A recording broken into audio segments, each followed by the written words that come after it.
Good evening, friends. How are you? So, today we start with Unit 1 of Value Education course VEC 2, which is especially for BSc Part 1 second semester students. The Unit 1 is Environment and Sustainable Development. काल आपण आपला पूर्ण course कसा आहे हे बघितलं. आज आपण आता आपला कोर्स शिकणं सुरू करतो आहोत.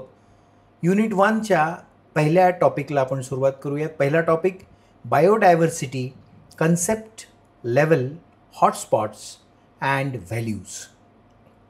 यातल्या पार्ट 1ला आपण सुरुवात करूयात. मी तुम्हाला सुरुवातीलाच सांगितल्याप्रमाणे अतिशय महत्त्वाचा असा हा विषय आणि अतिशय उपयोगी अशी इन्फॉर्मेशन या विषयाच्या अनुषंगानं आपल्याला मिळणार आहे. एन्व्हायरमेंट अँड सस्टेनेबल डेव्हलपमेंट ही तुमच्या माझ्या जीवनाशी रिलेटेड असणारी गोष्ट आहे. कारण मानव म्हणून आपण निसर्गाचे अतिशय महत्त्वाचे घटक आहोत.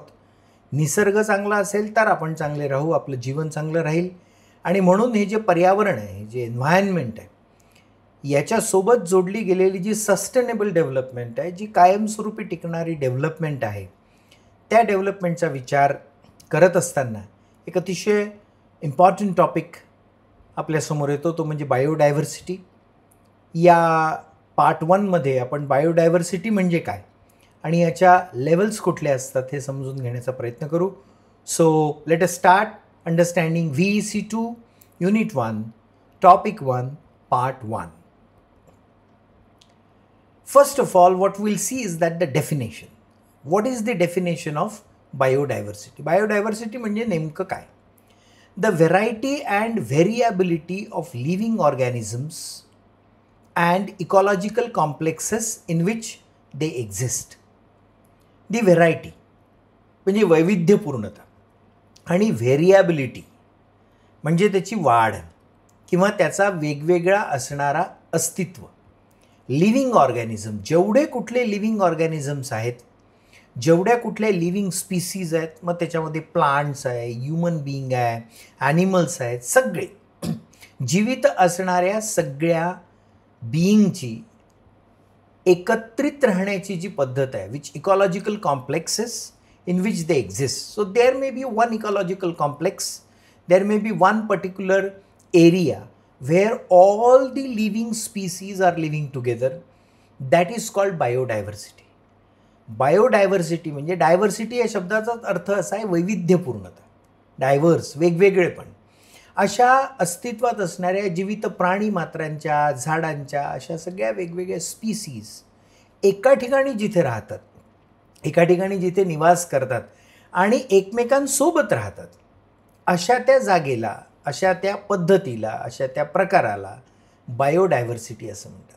So the variety and variability of living organisms, all living organisms including human being, plants, animals, different kinds of animals, then sea, ocean life also, समुद्रामध्ये असणारे प्राणी, समुद्रामध्ये असणारे मासे, हे सगळं असे हे त्या इकॉलॉजिकल कॉम्प्लेक्समध्ये जिथे राहतात, जिथे हे सगळे एक्झिस्ट करतात एकत्रितपणे, त्याला बायोडायव्हर्सिटी असं म्हणतात. Okay, so it is the occurrence of different types of ecosystem. Different types of ecosystems वेगवेगळ्या ठिकाणी असतात.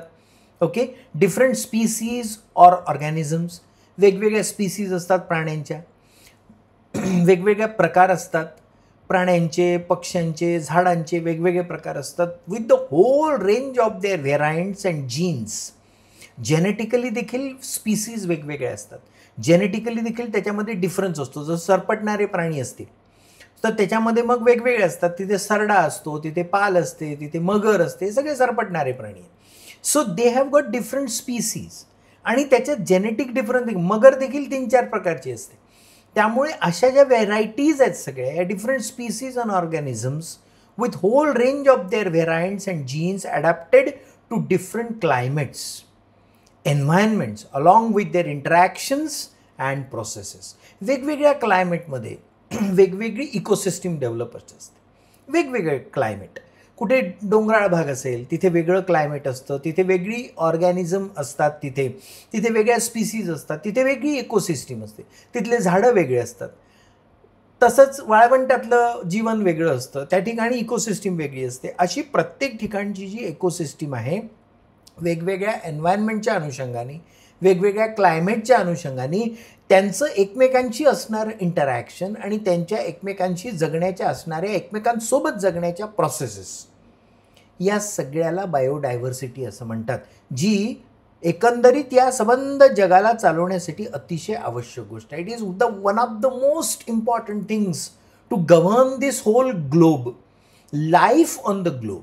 या सबंध पृथ्वी तलावरचं जीवन चालण्यासाठी बायोडायव्हर्सिटी टिकणं, या सगळ्या व्यवस्थेमध्ये वेगवेगळ्या स्पीसीज, वेगवेगळे जेनेटिक डिफरन्स असणारे प्राणी, हे सगळेच्या सगळे एकत्रितपणे व्यवस्थित राहणे, या गोष्टीचं महत्त्व सगळ्यात जास्त आहे. आणि त्यामुळे बायोडायव्हर्सिटी समजणे, to understand biodiversity is one of the most important things with respect to our life.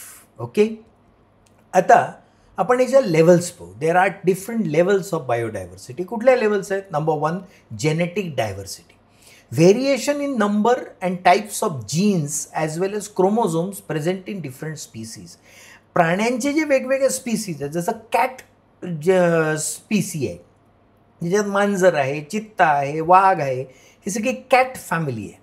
मग याच्यामधले जीन्स वेगवेगळे आहेत, त्याचा नंबर वेगवेगळा आहे. मग वाघ कमी आहेत, चित्ता कमी आहेत, बिबटे जास्त आहेत. अशा पद्धतीने त्यांचा नंबर व्हेरायटी असते. त्याच्यामध्ये ही जी जेनेटिक डायव्हर्सिटी आहे, म्हणजे जीन्सच्या आधारावर असणारी डायव्हर्सिटी, एक फॅमिली आहे ती.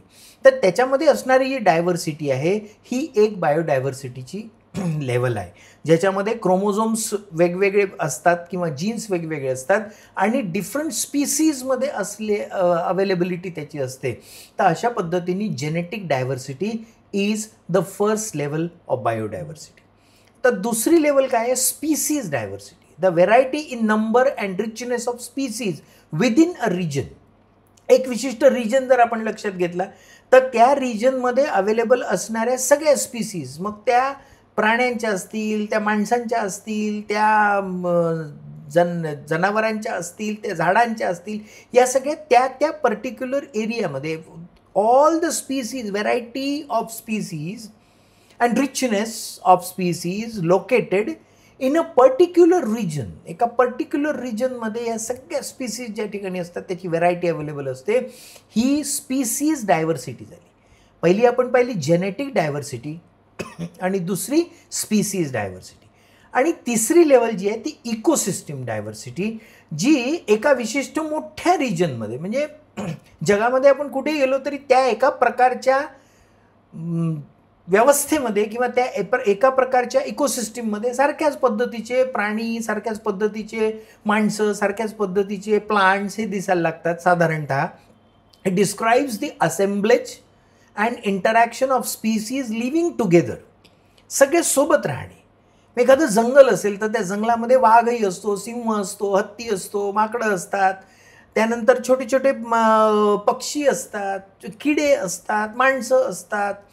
समुद्र असेल तर समुद्रातले प्राणी असतात. असे सगळे वेगवेगळ्या प्रकारचे प्राणी हे सगळेच्या सगळे एकत्र जेव्हा राहतात तेव्हा interaction of species living together and the physical environment in each area. Physical environment जे प्रत्येक एरियामध्ये, जसं for example landscape like grassland, गवताळ प्रदेश असेल तर त्या प्रदेशामधले प्राणी वेगळे असतात, त्या ठिकाणचे माणसं वेगळे असतात, त्या ठिकाणचे झाडं वेगळे असतात. हे सगळे एकत्र राहणे.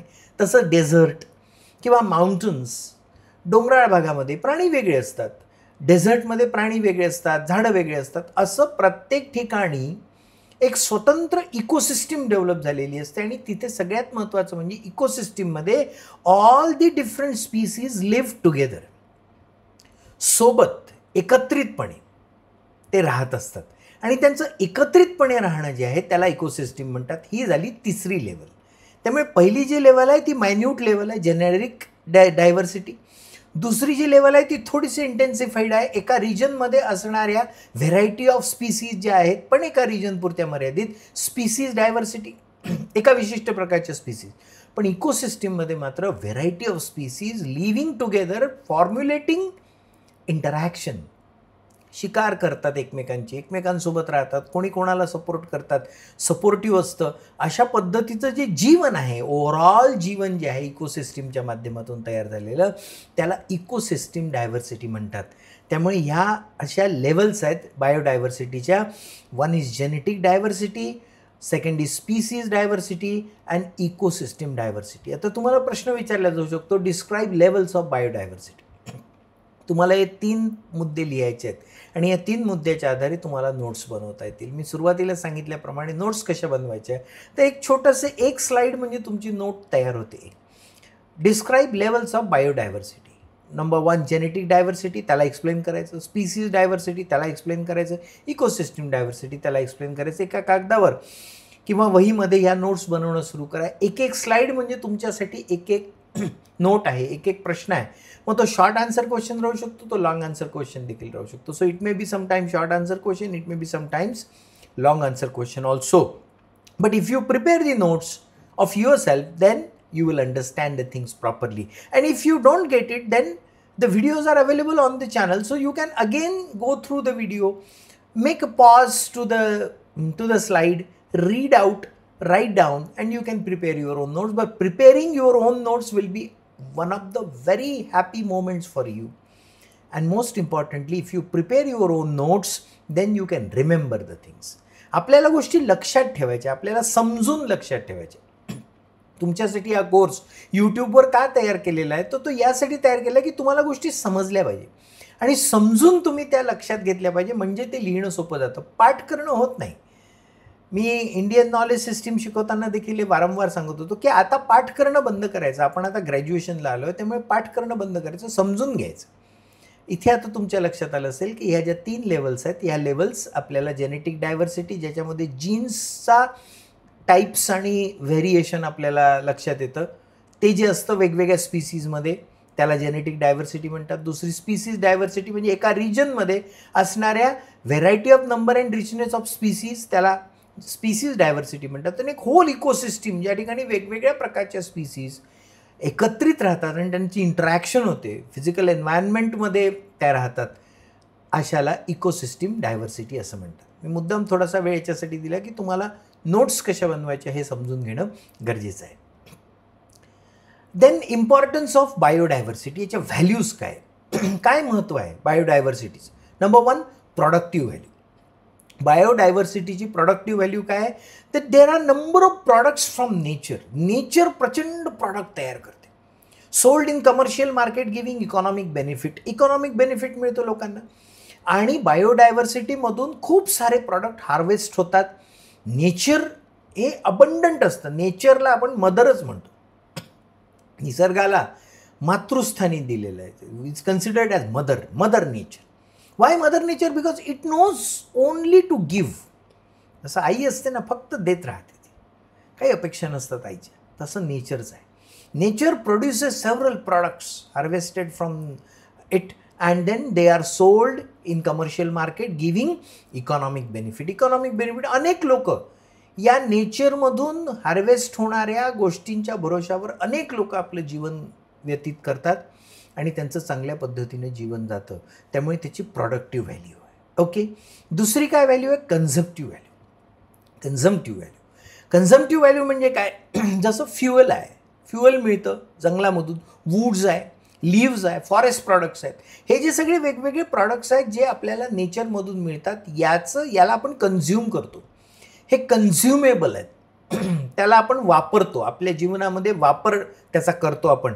आणि असे सगळे प्रॉडक्ट्स जे आहेत ते सगळेच्या सगळे कन्झम्पशन होणारे व्हॅल्यू त्याला आहे नेचरला किंवा बायोडायव्हर्सिटीला. ती त्याची दुसरी व्हॅल्यू आहे. So first was productive value, ज्या ठिकाणी हार्वेस्ट केलेल्या वस्तू मार्केटमध्ये विकल्या जातात आणि कमर्शियल बेनिफिट मिळतं. दुसरं आहे कन्झम्प्टिव्ह, जिथे कन्झ्युम केलं जातं. आपण वेगवेगळ्या वस्तू कन्झ्युम करतात. जसं जंगलामध्ये राहणारे लोक लाकूड, तुटलेले लाकडं कन्झ्युम करतात. वूड्स आहे, फ्युएल तयार होतं. त्यानंतर लिव्ज अँड फॉरेस्ट प्रॉडक्ट्स हे सगळं वापरलं जातं. हे सगळ्या गोष्टी वापरून संपवल्या जातात आणि त्यामुळे त्याला कन्झम्प्टिव्ह व्हॅल्यू देखील फार मोठ्या प्रमाणात आहे बायोडायव्हर्सिटीला. So these are the 2 values. There are 2 more values. What are they? Then we do have social value. एक सोशल व्हॅल्यू पण बायोडायव्हर्सिटीला मोठी आहे. The loss of biodiversity directly influences the social life of country, influencing ecosystem. इकोसिस्टीमचे function disturb होऊन जातं जर biodiversity संपली तर. हे जे एकत्रित राहणार ना, ही जी इकोसिस्टीम आहे जिथे वेगवेगळ्या प्रकारच्या स्पीसीज, वेगवेगळ्या प्रकारचे प्राणी, मात्र माणसं, झाडं झुडपं हे सगळे एकत्र राहतात आणि नेचरनी ठरवून दिलेल्या रोलनुसार राहतात. लक्षात घ्या, नेचरनी प्रत्येकाचा रोल ठरवून दिलेला आहे. त्या रोलनुसार ते राहतात. याचा लॉस जर झाला तर तो आपल्या सोशल लाईफला डायरेक्ट इन्फ्लुएन्स करतो. याचे काय काय परिणाम होतात हे सगळं या युनिटमध्ये आपण शिकणार आहोत. याचे पुढचे जे टॉपिक्स आहेत त्याच्यामध्ये आपण हे सगळं शिकणार आहोत. एक एक एक एक एक एक की नेचर किती महत्त्वाचं आहे, एन्व्हायरमेंट जपणं किती महत्त्वाचं आहे आणि त्याचा इम्पॅक्ट हा तुमच्या माझ्या लाईफवर कसा, how it impacts on our life. And that is why the social value of biodiversity is that if it is lost, if biodiversity is lost, then it directly influences to the social life of country, and that is why protecting biodiversity is most important thing. त्याच्यामधून global warming सारख्या समस्या निर्माण होतात, acid rain सारख्या समस्या निर्माण होतात. आता ह्या समस्या काय आहेत आणि त्याचे सोल्युशन्स काय आहेत हे सगळं आपण पुढे येणाऱ्या एपिसोड्समध्ये शिकणार आहोत. फार इंटरेस्टिंग आहे ते, अतिशय इंटरेस्टिंग आहे की कशा पद्धतीने या सगळ्या जागतिक समस्या तयार झालेल्या आहेत, काही लोकल समस्या कशा आहेत आणि त्याच्यावर आपल्याला काम काय करता येतं, ते वाचवायचं कसं, त्याच्यामधून सोल्युशन काय काढायचं, हे देखील एक महत्त्वाचं काम आपण करणार आहोत. आणि म्हणून मी तुम्हाला सुरुवातीला सांगितलं की हा कोर्स व्हॅल्यूज शिकवणार आहे. पण हे वेगळे व्हॅल्यूज आहेत. हे सामाजिक दृष्टिकोनातून किंवा जागतिक दृष्टिकोनातून एक चांगला नागरिक आणि एक चांगला देश बनवण्यासाठी कुठल्या गोष्टी आवश्यक आहेत त्याच्या संबंधीचे व्हॅल्यूज आहेत जे देशाच्या उपयोगात पडणार आहे. त्यामुळे आपण हे सगळं शिकणार आहोत आणि हे शिकणं अतिशय आवश्यक आणि गरजेचं आहे. ग्लोबल वॉर्मिंग किंवा ॲसिड रेन सारखा भयंकर प्रकार बायोडायव्हर्सिटी संपल्यामुळे तयार होतो आणि म्हणून मोठी सोशल व्हॅल्यू बायोडायव्हर्सिटीला आहे. आणि शेवटची व्हॅल्यू म्हणजे एस्थेटिक व्हॅल्यू. बघा, माणसाला जगण्यासाठी एस्थेटिक व्हॅल्यू देखील लागते. माणूस फक्त पैशानं जगू शकत नाही, माणूस फक्त व्यवहारानं जगू शकत नाही, माणूस फक्त देवाणघेवाण करून जगू शकत नाही. माणसाला छान एस्थेटिक नेचर लागतं, एस्थेटिसिझम माणसाच्या आयुष्यात लागतो, कारण ते सौंदर्य दृष्टी असते. ती अशी सौंदर्य दृष्टी नेचरमध्ये तर किती जास्त आहे. फ्रॅग्रन्स ऑफ फ्लॉवर, सुंदर फुलांचा सुगंध. सध्याच्या याच्यामध्ये रातराणी बहरते. रातराणी बहरल्यानंतर अंगणामध्ये जेव्हा आपल्याला सुंदर सुगंध येतो त्याचा, किती छान वाटतं आपल्याला.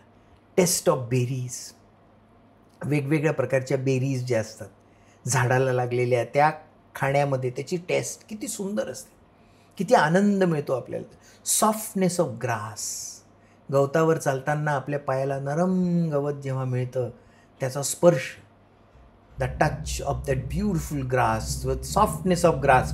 मेलोडियस चर्पिंग ऑफ बर्ड्स, पक्ष्यांचं सुंदर गाणं, पक्ष्याचा सुंदर गाणं, पक्ष्यांचा सुंदर आवाज, किती सुंदर असतं ते.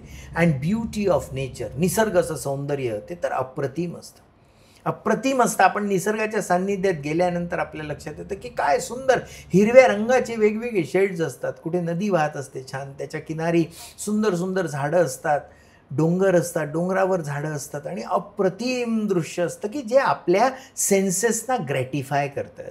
They gratify our senses and we feel very happy. That is the aesthetic side of life.